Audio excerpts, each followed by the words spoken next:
আসসালামু আলাইকুম এভরিওয়ান, কেমন আছেন আপনারা সবাই? আশা করছি আল্লাহর অশেষ রহমতে খুব ভালো আছেন।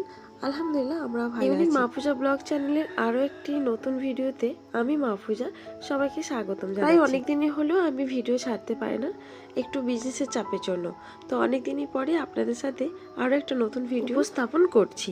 আশা করছি অন্যান্য দিনের মতো করেও আজকের ভিডিওটা আপনাদের অনেক ভালো লাগবে। এই ভালো লাগা থেকেই আপনাদের কাছে একটা ছোট্ট অনুরোধ করছি, যারা এই ভিডিওটা ক্লিক করেই ফেলেছেন প্লিজ লাইক দিয়ে ভিডিওটা কন্টিনিউ করবেন। আর ভিডিও দেখতে দেখতে যদি কোনো অংশে আপনাদের ভালো লেগে থাকে অবশ্যই চ্যানেলটা সাবস্ক্রাইব করে পাশে থাকবেন। আমি নতুন ভিডিও আপলোড করার সাথে সাথে আপনাদের কাছে নোটিফিকেশন আর আপনি আপনার সময় মতো করে আমার ভিডিওটা দেখে নিতে পারেন। ভিডিওটা আমি বিকেলবেলা থেকে শুরু করেছি, দেখতেই পাচ্ছেন ওই দিকে একদম সূর্য ঢলে যাচ্ছে আর সোনালি হয়ে রয়েছে। আমি সন্ধ্যা যেহেতু করেছি আর গাছের যে ফুলগুলো এত সুন্দর লাগছে আমার নজর কেড়েছে, তাই ভাবলাম একটু আপনাদের সাথে ভিডিওটা শেয়ার করি। তবে এই ভিডিওটা সম্পূর্ণ হোস্টেল নিয়েই থাকবে। আমার বাবুর হোস্টেলটা আপনারা হয়তো আমার অনেক ভিডিও দেখেছেন বা যারা আমার ভিডিও দেখেন তারা দেখেন যে এই হোস্টেলটা আমি প্রায় সানডে হলে আপলোড করি। তো এই হচ্ছে আমাদের বাবুর হোস্টেল আজাদ একাডেমি, যেটা হারলেনে। আমি অনেক ক্ষেত্রেও বলেছি। তো আজকের দিনটা বাবুর ছিল লাস্ট, যাওয়া থেকে আসা থেকে সব আপনাদের সাথে ভিডিওটা শেয়ার করছি। ভিডিওটা কিন্তু হাইওয়ের ওপর থেকে, হ্যাঁ আমার কিন্তু রোড থেকে আমি একটা কাজে ছুটতে বেরিয়েছিলাম। তো তারপরে কিন্তু বাবুর হোস্টেল, অবশ্যই তো 10টা থেকে 2টো পর্যন্ত পরীক্ষা ছিল, কিন্তু আমরা বাড়ি থেকে বার হয়েছি অনেক সকালে। তবে বাবুর হোস্টেলের ঠিক বিপরীতে, মানে কলকাতার দিকে। আমরা কলকাতার কাজগুলো সারি, মানে একটা আত্মীয়র বাড়ি যাওয়ার ছিল। তো সেখান থেকে কাজ সেরে এসে যখন দেখলাম প্রায় ঘড়িতে প্রায় 3:30 বাজে, আর গাড়ির স্পিড দেখে হয়তো আপনারা বুঝতেই পারছেন আমরা কিন্তু অনেক জলদিভাবে আসি। ওইদিকে বাবুটাও ফোন করছে, মা আমাদের সবার ছুটি হয়ে গেছে, তোমরা কখন আসবে। এই যে, তো এটা হচ্ছে সেই সময়ের রাস্তা। আমরা মানে তাড়াহুড়ো করে বেরিয়ে আসছি, সবার ছুটি হয়ে গেছে, কাজও সারা হয়ে গেছে। তো ওই দিনেই ছিল কাজটা মেটাতেই হবে, একদিনে 2টো কাজ মেটাতে হয়েছে। তো সেই জন্য আপনাদের সাথে তেমনভাবে কোনো ভিডিও নিতে পারি না, যেহেতু আমি আপনাদের কাছে হাইওয়েতেই রোডের ভিডিও আমি আপনাদের সাথে শেয়ার করছি। এটা ছিল হুগলি জেলার রাস্তা। তো এই নতুন ব্রিজটাও দেখে ভালো লাগছে, একদম রিসেন্টলি হয়েছে, বেশ সুন্দর লাগছে। আর এই রাস্তাটা দিল্লি রোড বলুন বা বম্বে রোড এই একই রাস্তার মধ্যেই পড়ে। তো আপনারা যারা আমার ভিডিওটা বাংলাদেশ থেকে দেখেন তো তাদের জন্য এই ভিডিওটা রইল। তো আমরা যারা ইন্ডিয়াতে আছি তারা তো অবশ্যই মুম্বাই রোড বা হাইওয়ে দেখেছেন, যাই হোক এই বিষয়টা আলাদা। তো এই হচ্ছে আমরা চলে এসেছি ফাইনালি হোস্টেলে। তো হোস্টেলে আমরা সব কিছু প্যাক করে নিয়েছি। যখন আমি গিয়ে দেখলাম যে বাবু অনেক গুছিয়ে ফেলেছে বা অনেকেই চলে গেছে, মাত্র হাতে গুনে 13 জন আছে, তখন নিজেরাও আর যে ক্যামেরা ধরবো গোছানোগুছি নেই, বাবু দেখছি গিয়ে অনেকটা গোছাচ্ছে বা বাকিটা আমি কিছুটা গিয়ে কমপ্লিট করতে পেরেছি। ওই সময়টা এমনটাই একটা পরিস্থিতির মধ্যে ছিলাম যে সন্ধ্যা হয়ে এসে তার আগে বাড়ি ফিরতে হবে, তাই সব কিছু গোছানোর ক্যামেরাটা করতে পারি না বা এতগুলো মাল। হ্যাঁ, এখানের মধ্যে একটা ট্যাঙ্ক দেখতে পাচ্ছেন ভেঙে গেছেন, তো এটা আপনারা অবশ্যই স্কিপ করেন। আজ থেকে প্রায় 3 বছর আগে ট্যাঙ্কটা আমরা যখন কিনেছিলাম তখন বাবু পড়ে ক্লাস 7-এ। তো তখন কিনেছিলাম, ওখানের মধ্যে কি এবার যাতায়াত হয় বা প্রত্যেকটা বারে কিন্তু ওদের রুম চেঞ্জ হয়, সেক্ষেত্রে কোনোভাবে ভেঙে যায়। তো ওকে বলেছিলাম যে ওইটা ভাঙা ট্যাঙ্কটা আমায় দিয়ে নাও, তখন বললো না ওটা রাখো, আমার জন্য অসুবিধা নেই। তো ওর মধ্যে কিছু আমি নর্মাল জিনিসগুলো রাখতে পারবো, আর যেগুলো খুব জরুরি, যেগুলো লকের মধ্যে রাখতে হবে, তার কারণে আরও একটা ট্যাঙ্ক দেওয়া হয়েছিল। এখানে দেখতে পাচ্ছেন টোটোতে আমার 2টা ট্যাঙ্ক আছে।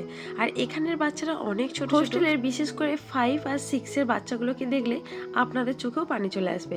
কেন বলুন তো, এতটা বাচ্চা, মানে হয়তো দুধে দাঁত একদমই ভাঙে না, তারা কিন্তু মা বাবা ছেড়ে জন্য কিন্তু হোস্টেলে থাকছে। যাই হোক, স্যাক্রিফাইস তো করতেই হয় সব জিনিসে। আর এই যে আপনাদের কাছে কিছু ফুলের পরিচয় করে দিই, বিভিন্ন রকমের ফুল কিন্তু এরকম হোস্টেলে এই সিজনে, মানে শীতের সিজনে তো এরকম ফুল লাগানো হয়। এগুলো দেখতে আমার বেশ ভালো লাগে। ঘড়িতে প্রায় 4:45, অনেকটাই বেলা হয়ে গেছে, প্রায় সন্ধ্যে হয়ে আসছে। সব কিছু গুছিয়ে নিয়েছি, আর তেমনভাবে কিন্তু আমি ওই যে রুমের মধ্যে ভিডিও শ্যুট করতে পারি না, কারণ অনেক চাপ ছিল।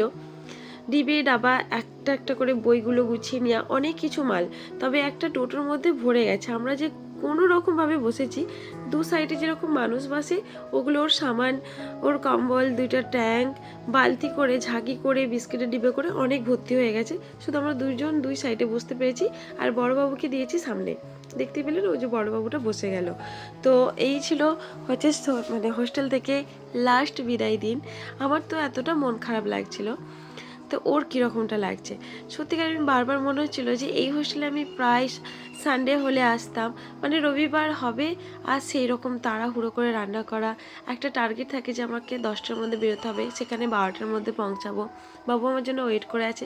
প্রথম যখন ক্লাস 7-এ পড়তো, ও তো রোদ্দুরের মধ্যে গেটের কাছে দাঁড়িয়ে থাকতো। আর যখন 9-এ পড়ে তখন ওই অভ্যাসটা কম, মানে চেঞ্জ হলো। তখন মা যখন আসবে আসবে, কিন্তু 2টা বছরকে আমি দেখতাম ও যখন গেটের কাছে দাঁড়িয়ে থাকতো খুব কষ্ট লাগতো। আর সেই জায়গাটা আজকের জন্য পুরো বিদায়। সত্যি কথা বলতে ওর কি হচ্ছে জানি না, মনে হচ্ছে ওর সেরকম হচ্ছে না যে বাড়ি যাচ্ছে, ওর একটা সেরকম মনের মধ্যে একটা আনন্দ ফিল ছিল। কিন্তু আমার মধ্যে ছিল একটু মানে আমি বলতে গিয়ে সত্যি এখনও পর্যন্ত আজও এই ভিডিওটা দেখলে আমার খারাপ লাগে, মন খারাপ হয়ে যায় যে এই হোস্টেলে আমি সানডে হলে মানে একটা ভালোবাসা তৈরি হয়ে গিয়েছিল, আর হয়তো আসবো না, মানে আর এই হোস্টেলে হয়তো কবে আসবো তার ঠিক নেই। রবিবার হলেই যে একদম ব্যস্তময় দিন, ব্যস্ততার মধ্যে রান্না করা, ছুটে আসা, সেটাও নেই। তারপর আর একটা কী জিনিস, এই জায়গাটা আমার মামার বাড়ির দেশের জায়গাটা, তো এখানে আসলে পারে না একটা মনে হতো যে আমার একটা মামার বাড়ির জায়গা, একটা টান। সেই সব জায়গা থেকে আবার কখনো গাড়ি এদিকে বাঁক হবে বলে আমার মনে হয় না, কারণ এটা যেহেতু আমার আমার বাড়ি থেকে পুরোটাই উল্টো সাইড, এমনকি বাবার বাড়ি থেকেও উল্টো সাইড। তবে এই জায়গাটা যখন আসতাম, সেই নানির বাড়ি, মামার বাড়ি, একটা কথা মনে পড়তো, একটা মানে মাঝে মাঝে যাওয়াও হতো। কিন্তু সেই জায়গাটা থেকে এতটা দূরে চলে যাব আমার না বেশ, তখনও কিন্তু সব রকম কথা চিন্তা করে আমি কিন্তু ক্যামেরা ধরে আছি, তো সব কিছু চিন্তা ভাবনা করছি। আর হয়তো এই রাস্তাটাই আসবো মনে হয়, কবে আসবো তার ঠিক নেই। তো এটা ছিল সেই হোস্টেলের বিদায় দিন। আপনারা অবশ্যই ভিডিওটা শেষ পর্যন্ত দেখবেন, ভালো লাগবে। আমি রাস্তাঘাটের ভিডিওটাই নিয়েছি আপনাদের কাছে, এতটা হয়তো আমি ভয়েস ওভারটা দিতে পারবো না এখনও। মানে এই জায়গাগুলো দেখলে মন খারাপ লাগে, তার থেকে বেশি আমার গলার ভয়েস শুনে আপনারা হয়তো বুঝতে পারছেন গলাটা অনেকটাই বসা, ঠান্ডা লাগা। মানে দুই রকম যে সিজনটা যাচ্ছে ঠান্ডা গরমে, এটা হচ্ছে আমার জন্য একদম খারাপ, অসুস্থ হয়ে পড়েছে। আজকের ভিডিওতে আমি কন্টিনিউ ভয়েসটা রাখতে পারলাম না, আপনারা একটু দয়া করে ভিডিওটা দেখবেন শেষ পর্যন্ত।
আলহামদুলিল্লাহ ফাইনালি আমরা বাড়ি চলে এসেছি।